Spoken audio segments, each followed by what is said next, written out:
ایک جنگل میں بہت سارے پکشی اکٹھے رہتے تھے۔ ان پکشیوں میں 2 چڑیا بھی اپنے اپنے پریوار کے ساتھ رہتی تھیں۔ ایک کا نام اوزی اور دوسری کا نام رانو چڑیا تھا۔ ہر روز سب پکشی بھوجن کی تلاش میں مل جل کر ایک دوسرے سے باتیں کرتے ہوئے جاتے۔ رانو چڑیا کے 2 بچے تھے اور اوزی چڑیا بھی اپنے خاوند کے ساتھ رہتی تھی۔ ایک دن اوزی چڑیا بیمار تھی اور جب اس کی بیماری کا پتہ چلا تو رانو چڑیا اوزی کی عیادت کرنے اس کے گھر گئی۔ رانو بولی، اوزی بہن، مجھے جیسے ہی تمہاری بیماری کا پتہ چلا میں فوراً تمہارے پاس چلی آئی۔ کل تک تو تم بالکل ٹھیک تھی، اچانک تمہاری طبیعت کو کیا ہوا؟ اوزی چڑیا بولی، ارے رانو، دکھ سکھ کا کس کو پتہ چلتا ہے؟ جو اللہ کی مرضی۔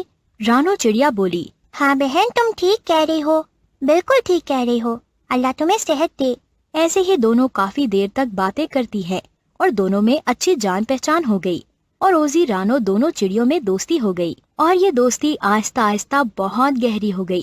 اوزی چڑیا اور رانو چڑیا میں بہت زیادہ پیار بڑھنے لگا تھا، لیکن دونوں دوستوں کی عادات میں زمین آسمان کا فرق تھا۔ رانو چڑیا بہت ہی سلیقہ شعار تھی، ہر چیز کو صحیح طریقے سے چلانا جانتی تھی۔ اس نے گھر بھی بہت اچھے طریقے سے سنبھالا ہوا تھا۔ رانو چڑیا بہت محنت سے کماتی تھی اور اپنی کمائی کے لحاظ سے ہی اپنا گھر چلاتی تھی اور کچھ مشکل وقت کے لیے بھی بچا کر رکھتی تھی، جبکہ اوزی چڑیا کو صرف پہننا اوڑھنا ہی پسند تھا اور اوزی کو گھر چلانے کا کوئی طور طریقہ نہیں آتا تھا۔ اوزی چڑیا چڑے کی ساری کمائی اپنی شاپنگ پر لگا دیتی اور گھر پر بالکل بھی دھیان نہیں دیتی۔ اوزی چڑیا کا گھر بھی بہت معمولی سا تھا کیونکہ اس نے کبھی اچھا گھر بنانے پر توجہ ہی نہیں دی تھی، اسے تو صرف خود کو سنوارنا تھا۔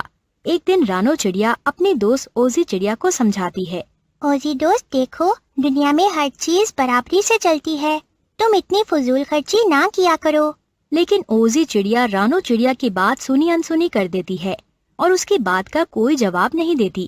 رانو چڑیا پھر بولتی ہے اور کہتی ہے، اوزی دوست، تم چڑے بھیا کی کمائی کا کچھ حصہ مشکل وقت کے لیے بچا لیا کرو، مشکل وقت کا کس کو بھروسہ، کب آ جائے۔ لیکن اوزی چڑیا کو تو بس اپنی شاپنگ سے غرض تھا اور اس کی غرض تو پوری ہی نہیں ہو رہی تھی، اسے بھلا یہ باتیں کہاں سمجھ آنی تھی۔ اوزی چڑیا رانو چڑیا کو جواب دیتی ہے، ارے رانو، تمہیں میری فکر کرنے کی کوئی ضرورت نہیں ہے، جب مشکل وقت آئے گا تو میں خود ہی دیکھ لوں گی، تم بس اپنے گھر اور بچوں پر توجہ دو۔ اوزی کی بات سن کر رانو کہتی ہے، چلو اوزی دوست، جیسے تمہاری مرضی، میرا کام تو تھا بس تمہیں سمجھانا، آگے جو تمہیں ٹھیک لگے وہی کرو۔ اور یہ کہہ کر رانو چڑیا اپنے گھر کی طرف اڑ جاتی ہے جس پر اس نے بہت محنت کی ہوتی ہے اور بہت وہ شاندار ہوتا ہے۔ اگلے دن صبح سویرے اوزی چڑیا رانو چڑیا کے پاس آتی ہے اور رانو چڑیا سے کہتی ہے، رانو دوست، کیا تمہیں یاد نہیں ہے اگلے مہینے ہمارے جنگل کے بادشاہ کی بیٹی کبوتر کی شادی ہے، اور شادی میں ہمیں بھی تو بلایا گیا ہے۔ اور پھر دونوں دوستیں شادی میں شرکت کرنے کے لیے ایک رکشے میں سوار ہو کر بازار کا رخ کر لیتی ہیں۔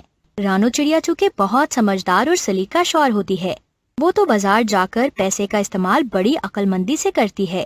رانو چڑیا اپنے لیے ایک مناسب سی قیمت والا سوٹ اور کم قیمت والا جوتا خریدتی ہے اور کچھ پیسوں سے دال سبزی وغیرہ خرید لیتی ہے اور رقم کا کچھ حصہ بچا لیتی ہے جو وہ گھر سے شاپنگ کے لیے لائی تھی، جبکہ اوزی چڑیا بہت ہی قیمتی جوڑا پسند کرتی ہے تاکہ وہ شادی میں سب سے الگ نظر آئے، اور جیولری جوتے بھی زیادہ قیمت والے پسند کرتی ہے۔ رانو چڑیا اوزی چڑیا کو اتنا قیمتی سامان خریدنے سے منع کرتی ہے اور اوزی سے کہتی ہے، اوزی دوست، تم اتنی مہنگی چیزیں مت خریدو، بلکہ اپنے بجٹ کے مطابق شاپنگ کرو۔ اوزی چڑیا جواب دیتی ہے، ارے رانو دوست، تم تو جانتی ہو خوبصورت کپڑے اور جوتے میرا سب سے بڑا شوق ہے، سب سے الگ نظر آنے کے لیے میں تو یہ جوڑا اور جوتا ضرور خریدوں گی۔ اور پھر رانو کہتی ہے، چلو اوزی دوست، جیسے تمہاری مرضی، اگر تمہیں یہی پسند ہے تو لے لو۔ اور پھر اوزی چڑیا اپنی دوست رانو چڑیا سے تھوڑے پیسے ادھار لے کر قیمتی جوڑا اور جوتا خرید لیتی ہے اور شام کے کھانے کے لیے دال چاول وغیرہ کچھ نہیں خریدتی اور دونوں دوست گھر واپس آ جاتی ہیں۔ اوزی چڑیا کے گھر پہنچنے سے پہلے ہی چڑا گھر میں بیٹھا ہوتا ہے، وہ تھکا ہارا اپنے کام سے آتا ہے، اس کا بھوک سے برا حال ہوتا ہے اور اوزی چڑیا سے کھانے کی فرمائش کرتا ہے، لیکن اوزی چڑیا تو سارے پیسے شاپنگ پر لگا آتی ہے، وہ تو کھانے کے لیے کچھ لے کر نہیں آتی۔ کھانا نہ ملنے پر اوزی کی شامت آ جاتی ہے اور چڑا اوزی پر ہاتھ اٹھاتا ہے اور بہت برا بھلا کہتا ہے، ان دونوں کی لڑائی سن کر رانو چڑیا فوراً سے دوڑی آتی ہے اور کہتی ہے، ارے بھیا، آپ دونوں اتنا اونچا اونچا کیوں چلا رہے ہیں؟ چڑا کھانا نہ ملنے کی وجہ بتاتا ہے تو رانو چڑیا کہتی ہے، اوزی دوست، کیا تم نے چڑے بھیا کو نہیں بتایا کہ آج تو تم دونوں کی دعوت میری طرف سے ہے؟ یہ کہہ کر رانو اپنی دوست اوزی چڑیا کی جان بچاتی ہے اور کھانا لا کر ان کو دیتی ہے، اور رانو چڑیا اوزی کو آئندہ ایسا نہ کرنے کا کہتی ہے، لیکن اوزی چڑیا کو ابھی بھی اس کی بات کا کوئی اثر نہیں ہوتا۔ آخر کار بنٹی کبوتر کی شادی کا دن آ جاتا ہے۔ باقی پکشیوں کی طرح اوزی اور رانو بھی تیار ہو کر شادی میں شرکت کرتی ہیں۔ اوزی بہت حسین اور سب سے الگ نظر آ رہی ہوتی ہے کیونکہ اس نے اتنا مہنگا سوٹ اور اتنا مہنگا جوتا جو پہنا ہوتا ہے۔ سب پکشی اوزی کی بہت تعریف کرتے ہیں اور اپنی تعریفیں سن کر اوزی چڑیا بہت زیادہ خوش ہوتی ہے۔ شادی ختم ہوتے ہی جنگل میں بہت تیز بارش آ جاتی ہے اور اوزی چڑیا کا سارا گھر بار ختم ہو جاتا ہے کیونکہ اوزی چڑیا کا گھر بہت معمولی سا ٹوٹا پھوٹا تھا۔ اس نے اپنے گھر کو اچھا بنانے میں کبھی توجہ ہی نہیں دی تھی اور چڑے کی ساری دولت شاپنگ پر لگا دی تھی۔ اب وہ بے گھر ہو کر بیٹھی تھی۔ اب اوزی چڑیا کے پاس پہننے کو قیمتی کپڑے تو تھے لیکن سر چھپانے کو چھت نہیں تھی، اور وہ تیز بارش میں باہر بیٹھی ہوئی تھی اور اس نے مشکل وقت کے لیے کچھ بھی جمع نہیں کیا تھا۔ اس مشکل وقت میں اوزی چڑیا کو اپنی دوست رانو کی کہی ہوئی باتیں یاد آتی ہیں اور وہ سوچتی ہے کہ کاش میں نے رانو کی باتیں مانی ہوتی تو آج میں اس حالت میں نہ ہوتی۔ رانو چڑیا کو اپنی دوست پر ترس آتا ہے اور وہ اوزی چڑیا اور چڑے کو اپنے ساتھ گھر لے جاتی ہے اور اپنی دوست اوزی کو نصیحت کرتی ہے، دیکھو اوزی دوست، اپنی چادر کے مطابق ہی پاؤں پھیلانے چاہیے۔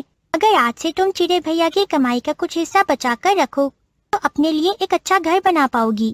اور پھر اوزی چڑیا رانو چڑیا کی بات پر عمل کرتی ہے اور کچھ ہی دنوں میں اوزی بھی رانو کی طرح ایک خوبصورت گھر بنا لیتی ہے اور آئندہ فضول خرچی نہ کرنے کا وعدہ کرتی ہے۔ اور پھر اوزی رانو چڑیا کا شکریہ ادا کرتی ہے۔ شکریہ رانو دوست، مشکل میں دوستی کی لاج رکھتے ہوئے میری مدد کرنے اور مجھے سیدھا رستہ دکھانے کا بہت بہت شکریہ۔ اور پھر اوزی بھی رانو کی طرح سلیقہ مند ہو جاتی ہے۔ سب پکشی ہنسی خوشی زندگی گزارنے لگتے ہیں۔ اس کہانی سے ہمیں یہ سبق ملتا ہے، جتنی چادر ہو اتنے ہی پاؤں پھیلانے چاہیے۔